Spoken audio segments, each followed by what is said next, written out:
Welcome guys. अब आपको सिखाते हैं चैप्टर नंबर 2। मेरा बच्चा, चैप्टर नंबर 2 का नाम है थिंकिंग लाइक एन इकोनॉमिस्ट। क्योंकि आप सभी लोग इकोनॉमिक्स की पढ़ाई कर रहे हैं, तो मतलब बुरा मत मानिएगा।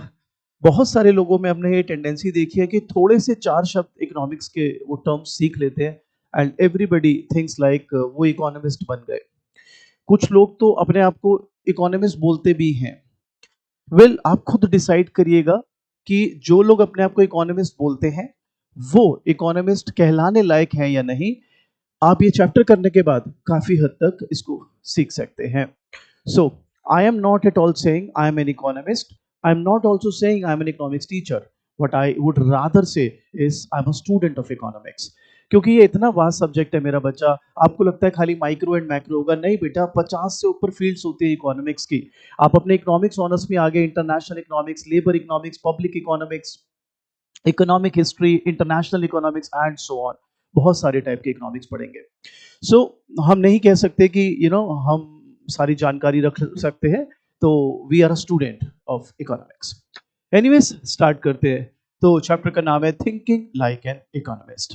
हमारा पहला टॉपिक है मेरा बच्चा, इकोनॉमिस्ट एज अ साइंटिस्ट। तो देखिए, हम नैरो सेंस में कह सकते हैं कि लाइक एक फिजिसिस्ट है जो मैटर के लिए स्टडी करता है, एक बायोलॉजिस्ट है जो लाइफ के बारे में स्टडी करता है, ऐसे ही हम एक इकोनॉमिस्ट के बारे में भी कह सकते हैं कि भाई वो इकोनॉमी के वेरिएबल्स के बारे में स्टडी करता है। हम इकोनॉमिस्ट के अगर पर्सपेक्टिव से देखें तो वो थ्योरी डिवाइस करता है, डेटा कलेक्ट करता है, एनालाइज करता है डेटा टू वेरीफाई। तो बच्चा कहता है सर कुछ एग्जाम्पल आप दे सकते हैं? बिल्कुल दे सकते हैं। हम आपके लिए जान के बेसिक रखेंगे, एडवांस लेवल पर नहीं जाएंगे क्योंकि अभी आप छोटे हैं। तो आप सभी बचपन से एक लॉ पढ़ रहे हैं, लॉ ऑफ डिमांड, जो कि कहता है प्राइस कम डिमांड ज्यादा, प्राइस ज्यादा डिमांड कम।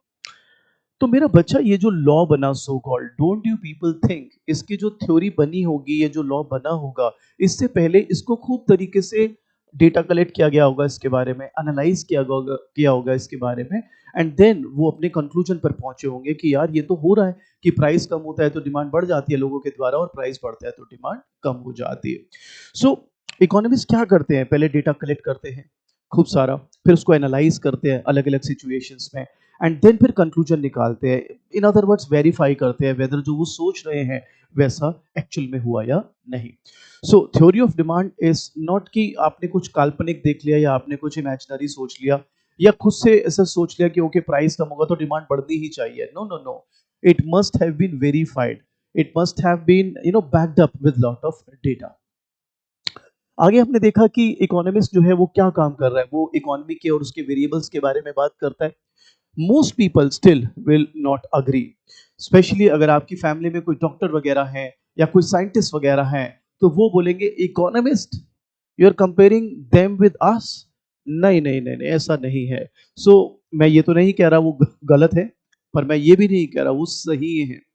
हम अपनी तरफ से कोशिश कर सकते हैं आपके उन साइंटिस्ट को, आपके उन डॉक्टर्स को ये कन्विंस करने में कि इकोनॉमिस्ट भी आप ही की बिरादरी का व्यक्ति है, वो भी आप ही की तरह सोच रखता है, आप ही की तरह काम करता है।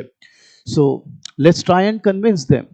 आइए, तो पहला तरीका हम किस तरह से उसको कन्विंस करें एक्चुअल साइंटिस्ट को कि यार इकोनॉमिस्ट को भी साइंटिस्ट की कैटेगरी में डालिए ना प्लीज।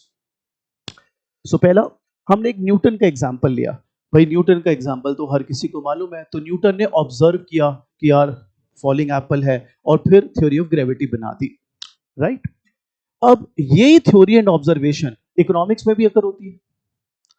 अब लॉ ऑफ डिमांड ही देखो, कई पर्टिकुलर किसी ने दिमाग, किसी इकोनॉमिस्ट ने दिमाग लगाया होगा कि यार ये ऑब्जर्व किया होगा, यार प्राइस कम कर डिमांड बढ़ रही है, फिर उसने उसको और डेटा कलेक्ट करा होगा, फिर उसने उसको एनालाइज किया होगा, फिर उसने उसको वेरीफाई किया होगा, एंड फिर कंक्लूजन निकाल लिया होगा कि यार बात तो ये सही है, बात एकदम जायज है कि हाँ प्राइस कम होने पे डिमांड बढ़ती है। So this theory and observation also occurs in economics. अब हम एक एग्जांपल लेते हैं, और सपोज आप एक इकोनॉमिस्ट हैं, आप ऐसी कंट्री में रहते हैं जहां पर ना खूब प्राइसेस बढ़ते जा रहे हैं, बढ़ते जा रहे हैं, बढ़ते जा रहे हैं। आपकी ऑब्जर्वेशन एज एन इकोनॉमिस्ट क्या है कि यार व्हाट इज हैपनिंग, यार इतना प्राइस क्यों बढ़ रहा है मेरे देश में। That may prompt you as an economist to frame a theory out of it, to make a theory out of it. That is theory of inflation. सो एक चैलेंज है बट इकोनॉमिस्ट के लिए जो हमने लिखा, वन चैलेंज दो for economist, वो ये है experiments are often difficult in economics. देखिए जो साइंटिस्ट हैं वो तो लैब में अपने एक्सपेरिमेंट कर सकते हैं बीकर और जार से. When it comes to economist, उसके लिए ये एक्सपेरिमेंट करना काफी मुश्किल है. आपकी रीडिंग इसके बारे में ज्यादा बताती नहीं है. मैं आपको पहले बता दूं, अगर किसी को नोट्स चाहिए तो वो मेरे को व्हाट्सएप कर लेना, मैं हैंड रिटन नोट्स बनाता हूं, आपको दे दूंगा. मेरा बच्चा खूब आराम से बढ़िया से पेपर करके आइएगा एंड 100% स्कोर करेंगे. चले तो मैं इस टॉपिक पर वापस आता हूं. So experiments are often difficult in economics. इसका क्या मतलब है? इसका मतलब है जो साइंटिस्ट होते हैं ना मेरा बच्चा, वो तो लैब में अपने एक्सपेरिमेंट वगैरह कर सकते हैं. इकोनॉमिक्स के साथ ये थोड़ी सी दिक्कत हो जाती है. क्यों दिक्कत हो जाती है मेरे बच्चे? इकोनॉमिक्स को ना एक्चुअली में बोलते हैं बिहेवियरल साइंस. साइंस तो नॉर्मल हो गई, इकोनॉमिक्स है behavioural science. Now when I say behavioural science, इसका मतलब है it deals with individuals and their unique behaviours, कि वो बिहेव कैसे करते हैं individuals. And trust me guys, people well very very difficult to predict वो क्या करेंगे. एक एक्सपेरिमेंट में या एक क्वेश्चन में वो कुछ और आंसर दे सकते हैं, दूसरे में कुछ और आंसर दे सकते हैं. सो एक्चुअली में जो ह्यूमन साइकोलॉजी है, very very difficult to understand. तो ये सबसे बड़ा एक कारण होता है कि लाइक अ साइंस जिसमें प्योर आप यूज कर सकते हो उस चीजों को और अपना एक्सपेरिमेंट कर सकते हो. आई एम अफ्रेड इकोनॉमिक्स क्योंकि deals with people and people are not homogeneous, people are heterogeneous. वहां पे प्रॉब्लम आ जाती है मेरा बच्चा, लोगों के साथ डील करने में और एक ही जैसा आउटकम निकालने में. तो बच्चा कहता है इसका कुछ एग्जांपल दो ना सर. मैं आपको एक एग्जांपल देता हूं. सपोज मैंने एक व्यक्ति से बोला कि दिल्ली और से मुंबई तुम्हें क्या पसंद है? बोला दिल्ली. ठीक है जी. मैंने बोला मुंबई और से गोवा क्या पसंद है? बोला मुंबई. मैंने कहा अच्छा. मैंने कहा दिल्ली और गोवा क्या पसंद है? अब आपका तो माइंड ये बोलेगा ना ट्रांजिटिविटी लगेगी सर. मैंने कहा मतलब? आपने कहा sir if he likes this over this and this over this then he must like Delhi over Goa. हाँ सर. लेकिन नहीं सर, रियल लाइफ में जरूरी नहीं है. वो व्यक्ति कहे नहीं गोवा ओवर दिल्ली. आप बोलोगे यार तेरा कोई दीन ईमान नहीं है क्या? तूने मुझे बोला दिल्ली मुंबई से बेहतर लगता है तुझे, हाँ बोला. तूने मुझे बोला मुंबई गोवा से बेहतर लगता है तुझे, हाँ बोला. तो दिल्ली और गोवा में तेरे को गोवा बेहतर लगता है? कहता हाँ. मैंने कहा यार तू कैसी बातें कर रहा है? कहता है my life my rules. So transitivity, आप आगे जब बड़ी क्लासेस में जाएंगे, transitivity is considered as one of the main thing of a rational thinking. लेकिन यहां पर हम ये क्या पढ़ रहे हैं कि रियल लाइफ में this so called rationality may not be there. So how can मेरा बच्चा वी से कि पीपल के साथ हम एग्जैक्टली सेम आउटकम बार बार निकाल पाएंगे? हो सकता है इसकी जगह कोई और होता तो वो कहता I like Delhi over Goa. तो अब मैं तो फंस गया ना. आई कैनॉट से कि यार between Delhi and Goa confirmation के साथ कौन सा ज्यादा प्रेफर किया जाएगा. It is just one tiny example to show why experimentation in economics is hell lot of difficulty इसमें होता है कि भाई लोगों के साथ डील करना इट्स मुश्किल है. और ये मैं आपको इसलिए भी एक्सपीरियंस से कह रहा हूँ, with due respect to everybody. लोग यूट्यूब पे टीचर बन जाते हैं ऑल. सर वो तो मोनोलॉग है ना, डायलॉग करो तो पता चलता है. By the blessings of God करीबन 40,000 लोगों को मैं ऑफलाइन पढ़ा चुका हूँ. सो लोगों के साथ डील करना जो है ना, ट्रस्ट मी, मैं अपने एक्सपीरियंस से आपको बता रहा हूँ. अगर मैं कुछ मोटिवेशन भी बता रहा हूँ बच्चों को कि करना है, you got to top the university and all, हो सकता है किसी को एकदम हिट करे वो चीज, किसी को लगे यार ये तो मार्केटिंग गिमिक कर रहे हैं, किसी को लगे कि यार कब क्लास खत्म हो मैं चलूं, कोई क्लास के बाद रुक जाए पैरों में गिर जाए कि सर आपने जो आज बता दिया ना सर, मेरे को लाइफ का रास्ता दिखा दिया आपने. सो एक ही चीज डिलीवर करी गई, एक ही चीज क्लास में बोली गई, लेकिन किसी ने कैसे लिया उसको, किसी ने कैसे लिया. So in nutshell experiments are very very difficult in economics. तो बच्चा कहता है मगर जब आप, अब मेरे फैमिली में जो साइंटिस्ट है या डॉक्टर है, अगर उसको कन्विंस करना है तो फिर मैं ऐसे थोड़ा ना कन्विंस कर पाऊंगा कि एक्सपेरिमेंट तो होते ही नहीं इकोनॉमिक्स में। तो मैं उसका एक ऑल्टरनेटिव देता हूं। ऑल्टरनेटिव क्या है? Substitute to lab experiment, natural experiments occurred in history. आप आपके पास्ट से, आपकी हिस्ट्री से सीख लीजिए। बच्चे कहते हैं कोई एग्जांपल दीजिए। देखिए जब मिडिल ईस्ट में वॉर हुआ तो क्रूड ऑयल का प्राइस वर्ल्ड वाइड बढ़ गया। तो आपको उस तजुर्बे से एक आइडिया हो गया कि if this particular phenomena occurs again in any form whatsoever, तो उसके इफेक्ट्स क्या होंगे। तो इकोनॉमिस्ट क्या करते, they rely on past data, past experiences that has occurred in the history. So economist के लिए ना बड़ा जरूरी होता है पास्ट का ऑब्जर्वेशन करना, जो पास्ट में हिस्ट्री में हुआ या जो पास्ट का डेटा अवेलेबल है उसके बेसिस पर। सो जैसे एग्जांपल भी मैंने लिखा, war in the middle east. बच्चा कहता है कोई और एग्जांपल दे दो। मैं एग्जांपल तो दे देता हूं, बट समझने के लिए आपको आगे इकोनॉमिक्स को एडवांस लेवल पे पढ़ना होगा। अगर अभी इच्छा है तो मुझे व्हाट्सएप कर देना, मैं आगे की वीडियो शेयर कर दूंगा आपके third year fourth year onwards. लेकिन मैं इतना जानता हूं, आपने सुना जरूर हुआ है, एक टर्म सुनी होगी, ग्रेट डिप्रेशन 1929। तो ग्रेट डिप्रेशन ने बहुत कुछ सिखाया इकोनॉमिक्स को, स्पेशली जो मैक्रो इकोनॉमिक्स में डील करते थे। सो उन्होंने वहां से एक्सपीरियंस लिया, उस हिस्ट्री के उस पर्टिकुलर एपिसोड से सीखा कि क्या कारण हो सकते हैं, कॉज एंड इफेक्ट क्या क्या हो सकता है ऑफ डिफरेंट वेरिएबल्स। सो अगर हम बोले साइंटिफिक मेथड है तो बिल्कुल है। हाँ, थोड़ा सा फर्क बस ये है कि वो लैब में कर लेते हैं एक्सपेरिमेंट, हम मतलब मैं नहीं, maybe you guys as economist हम क्या करते हैं, उस पे नहीं चलते लैब में। हम हमारे जो हिस्ट्री में एपिसोड्स हो चुके हैं, एक्सपीरियंसेस हो चुके हैं, उसके बेसिस पर you know we do experiments sort of. So हमारा भी साइंटिफिक मेथड है। ऐसा नहीं कि हमने कोई शेक्सपियर की कविता मन में आया ओहो और हमने कविता बना दी। नो नो नो, हम एक्चुअली में रियल लाइफ एक्सपीरियंसेस के बेसिस पर बात करते हैं। आप भी रियल लाइफ एक्सपीरियंस के बेसिस पर बात करते हो। आपका क्या है, आपने एक्सपेरिमेंट करके वो वेरीफाई किया है। और हम कैसे वेरीफाई कर रहे हैं, हम डेटा दिखा रहे हैं कि देखो पास्ट में this was the occurrence and इसकी वजह से ये हुआ था, इसीलिए हम आपको वार्न कर रहे हैं कि अगर दोबारा ये चीज हुई तो इसका आउटकम क्या हो सकता है। आई होप ये क्लियर। चले, अगला टॉपिक है the role of assumptions. Well ये मेरे को बड़ा खूब खराब लगता है, लेकिन सिखाते हैं आपको, क्योंकि ना देखो मैं आपको एक छोटा सा एग्जांपल देता हूं क्यों मैं कहता हूं assumptions, you know I don't like it. अगर आप लोगों ने अपने स्कूल में इकोनॉमिक्स पढ़ी है तो आपको ना अजम्पशन के बारे में बहुत बताया गया है। जैसे मैं एक छोटा सा एग्जांपल देता हूं, आपको एक टॉपिक कराया गया था आपके स्कूल में, factors affecting price, factors affecting demand, I am so sorry, factors affecting demand of any good. तो आपको क्या क्या पढ़ा दिया गया कि प्राइस ऑफ द गुड, और उसमें ये पढ़ा दिया गया प्राइस कम तो डिमांड ज्यादा, प्राइस ज्यादा तो डिमांड कम। फिर आपको वो पढ़ा दिया substitute price of related goods. मैं अलग अलग लिख देता हूँ, सब्स्टिट्यूट कॉम्प्लीमेंट्री। सब्स्टिट्यूट का प्राइस बढ़ेगा तो हमारी डिमांड बढ़ जाएगी, कॉम्प्लीमेंट्री का प्राइस बढ़ेगा तो हमारी डिमांड कम हो जाएगी। आपको पढ़ा दिया taste and preferences of the consumer and so on. मतलब लिखने को तो मैं बहुत सारे लिख दूं, बट जो मैं अपना पॉइंट कन्वे करना चाह रहा हूं वो बताता हूं। तो आपको आपके रिस्पेक्टेड टीचर ने, हिंदुस्तान के किसी भी कोने में आप बैठे हो, इनफैक्ट दुनिया के किसी भी कोने में बैठे हो, आपको ये पढ़ाया गया that law of demand states that when price falls demand rises, price rises demand falls. अब वो ज्ञान मत देना मुझे, अपना छोटा वाला क्वांटिटी डिमांडेड यूज करो। सर आप बड़े हो गए हो, अब वो मैटर नहीं करती चीजें, ठीक है। तो law of demand states that there is an inverse relation between price and demand, when price falls demand rises, price rises demand falls. और आगे क्या लिखा आपको, provided other factors remaining constant.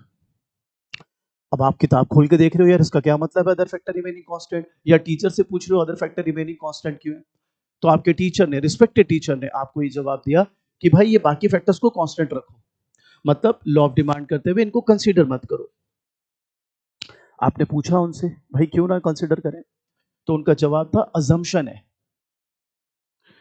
क्या था जवाब, अजम्पशन है। आपने किताब पढ़ी, वो भी कहती है अजम्पशन है। वेल मेरा बच्चा, अजम्पशन का कोई सर पैर तो होना चाहिए। मैं इसलिए अजम्पशन के अगेंस्ट रहता हूं। मेरी कोशिश ये रहती है कि मैं अजम्पशन को भी प्रूव करूं कि भाई मैं क्यों ले रहा हूं अजम्पशन।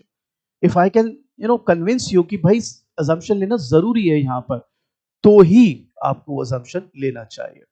तो बच्चा कहता है यहां पे क्या जरूरी है बताओ, मैं बताता हूं ना। आपका लॉ ऑफ डिमांड क्या कहता है, प्राइस कम तो डिमांड ज्यादा। व्हाट इफ सब्स्टिट्यूट का प्राइस भी कम हो जाए, तब तो आपके गुड की डिमांड इसके हिसाब से कम हो जाएगी और इसके हिसाब से बढ़ जाएगी, तो वे तो एम्बिगुअस हो गई सिचुएशन। बात तो सही है सर। अच्छा, लॉ ऑफ डिमांड क्या कहता है? प्राइस कम डिमांड ज्यादा। हाँ सर। आपने पढ़ा टेस्ट एंड प्रेफरेंसेस और उसमें लिखा है consumer does not like that good. अब आप बताओ, प्राइस गिर गया, उसको पसंद ही नहीं गुड, वो नहीं खरीद रहा। बच्चा कहता है यार कोई एग्जांपल दे दो। अरे भाई आजकल तुम लोग जेन जी कहते हैं तुम लोगों को, जो भी है नए बच्चे, एप्पल के फोन का सबको शौक है, वो मिरर सेल्फी लेते हैं एप्पल से।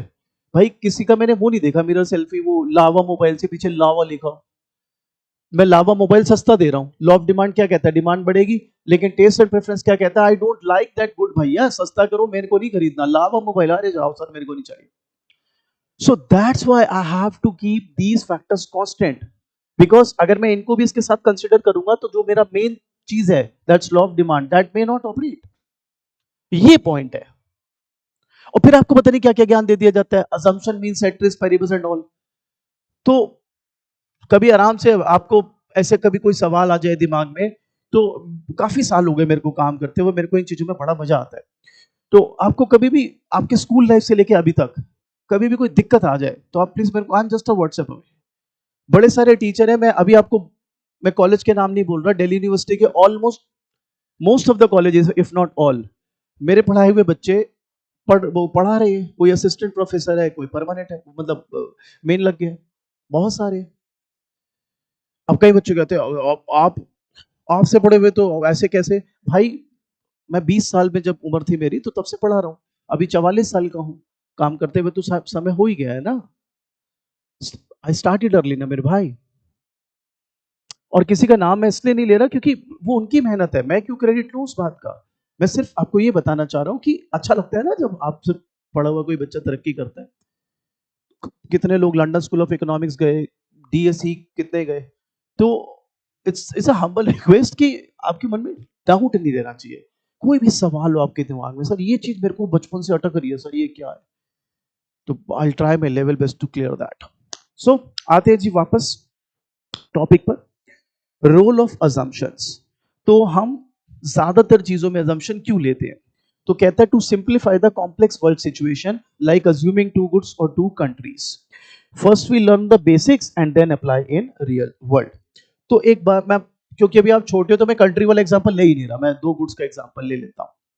आपने कंज्यूमर थ्योरी पढ़ा होगा, जब आप ऐसे पढ़ते थे कि भाई ये गुड 1 है या गुड एक्स है और ये गुड वाई है। ये अगर आपके पास इनकम 100 रुपए है तो प्राइस ऑफ एक्स सपोज 5 है, प्राइस ऑफ वाई 10 है, तो अगर सिर्फ गुड एक्स लोगे तो ये 20 यूनिट आ जाएंगे, सिर्फ गुड वाई लोगे तो 10 यूनिट आ जाएंगे। ठीक है, तो ध्यान से समझना। वन में आस्क अ क्वेश्चन कि सर रियल लाइफ में कौन बंदा 2 गुड कंज्यूम करता है? बंदा हजारों गुड्स कंज्यूम करता है, तो आप 2 गुड क्यों ले रहे हो? अब तू कहीं पर भी बैठा है वर्ल्ड में, तेरे दिमाग में पता है क्या आ रहा है? जो तेरे को तेरे टीचर ने बताया था सही था, वो बता दूं क्या तेरे दिमाग में? आंसर बताऊं? हाँ बताओ सर। तेरे दिमाग में ये है कि हमें टीचर ने बताया था because we have a 2 dimensional diagram, we have a 2 dimensional diagram, that's why we are assuming 2 goods. यही पढ़ाया था ना? हाँ सर यही पढ़ाया था। अरे ले मैं 3 गुड्स कर देता हूँ, प्राइस ऑफ जेड 20 रुपए, इसको यहां तक एक्सप्लोर किया, 100/20 5 यूनिट, ये ले हो गए 3 गुड्स।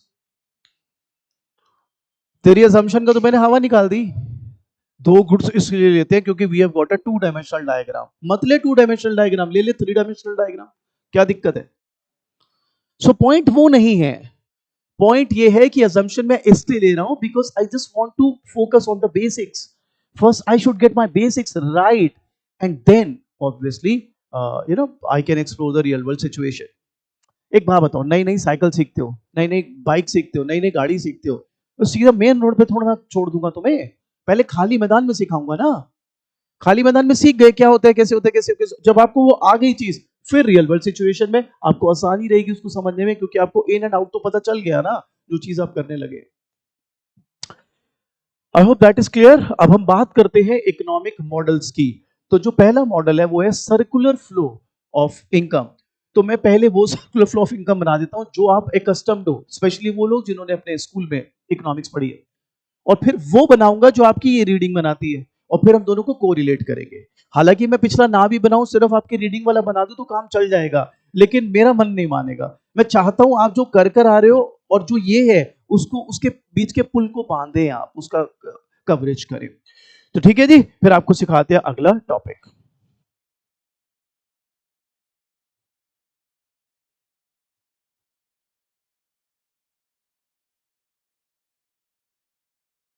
चलिए बेटा, तो मैंने आपके लिए पहले ही बना दिया है ताकि हमारा जो समय है उसकी बचत हो। तो हमारा पहला मॉडल इकोनॉमिक मॉडल्स में है सर्कुलर फ्लो। जिन लोगों ने अपने स्कूल में 12th के अंदर इकोनॉमिक्स पढ़ी है तो they are quite familiar with the basic one, लेकिन आपकी रीडिंग थोड़ा एडवांस बनाती है। मैंने दोनों ही बना रखे हैं अगल बगल में, आप आराम से उसको ऑब्जर्व कीजिएगा।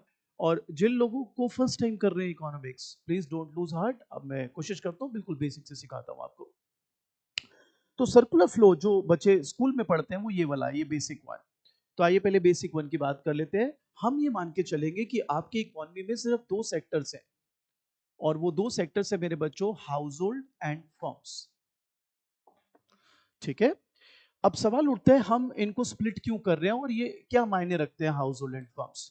तो मैं बिल्कुल बेसिक से करा रहा हूँ। मेरा पर्पस ये है कि जिसने कभी इकोनॉमिक्स नहीं भी पढ़ी हो उसके लिए भी उसको समझ आ जाए बेसिकली।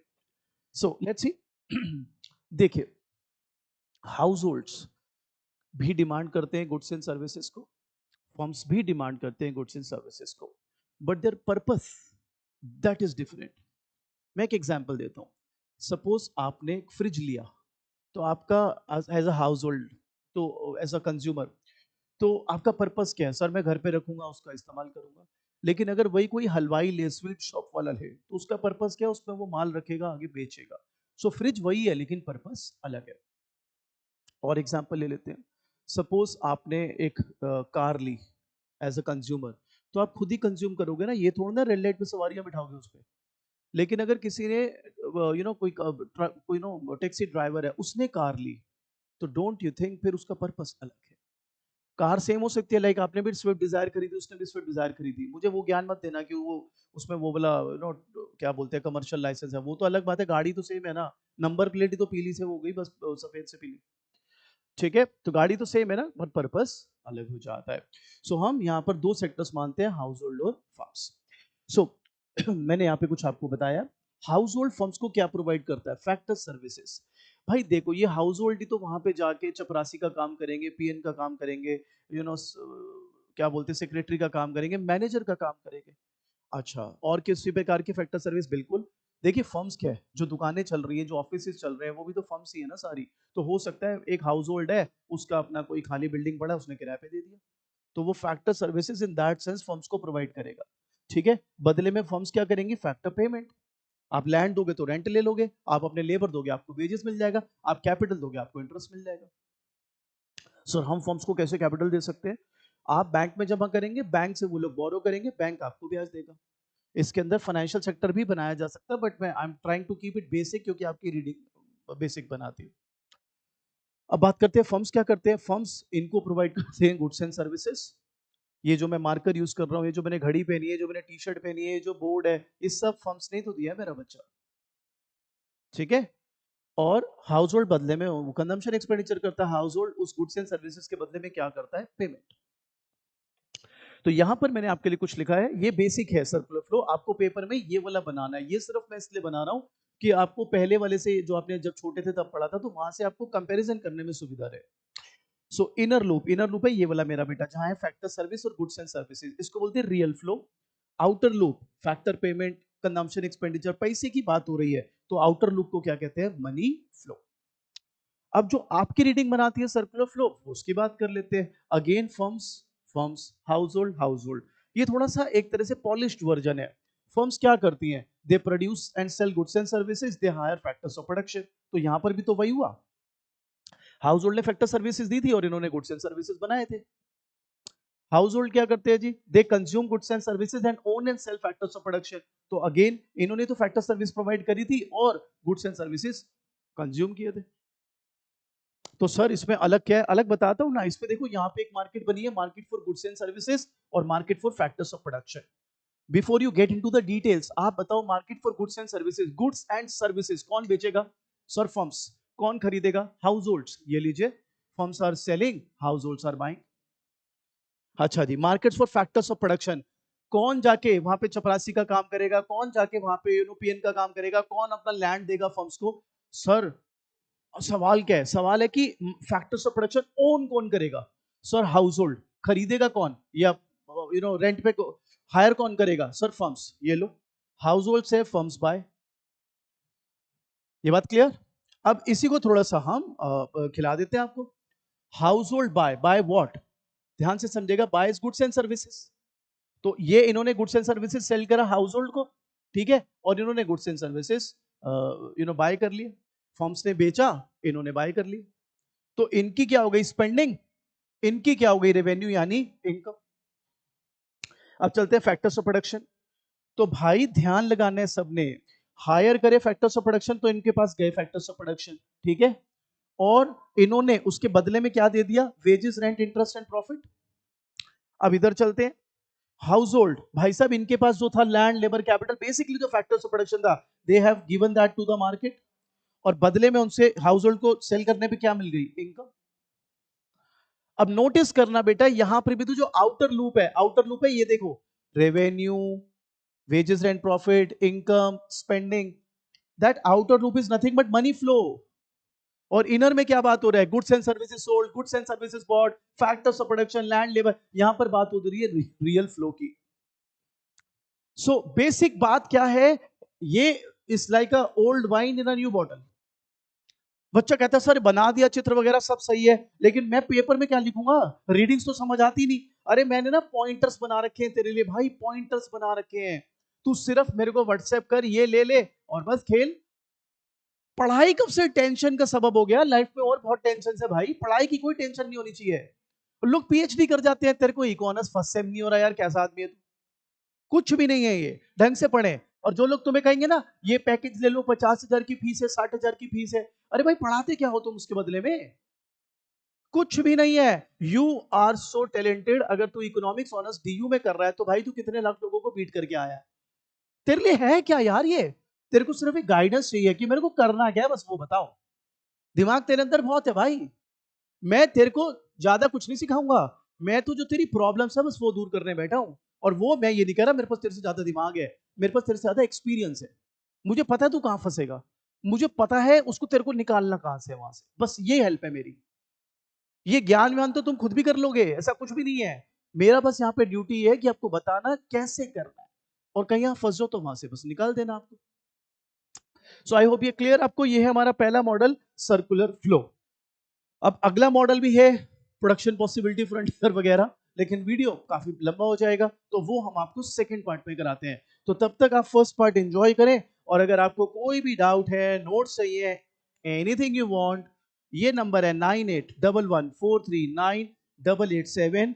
मेरा नाम है विकास वाधवा, ठीक है। जैसे मैंने बताया आपके कॉलेज के बहुत सारे teachers used to be my student, अभी मार्केट में भी बहुत सारे टीचर आपको जो ऑनलाइन वगैरह पढ़ाते हैं, इनमें से कई लोग मेरे क्रैश कोर्सों में बैठे होते थे। विद ड्यू रिस्पेक्ट, सबकी अपनी मेहनत है, सब कुछ है, लेकिन सर टीचर और चीटर में फर्क सिर्फ स्पेलिंग का है। तो हम ये नहीं चाहते आपको बेवकूफ बनाए कोई जबरदस्ती। Anyways, I hope this video helps. Part 2 में इस पूरे चैप्टर को हम कंक्लूड ही कर देंगे बेटे।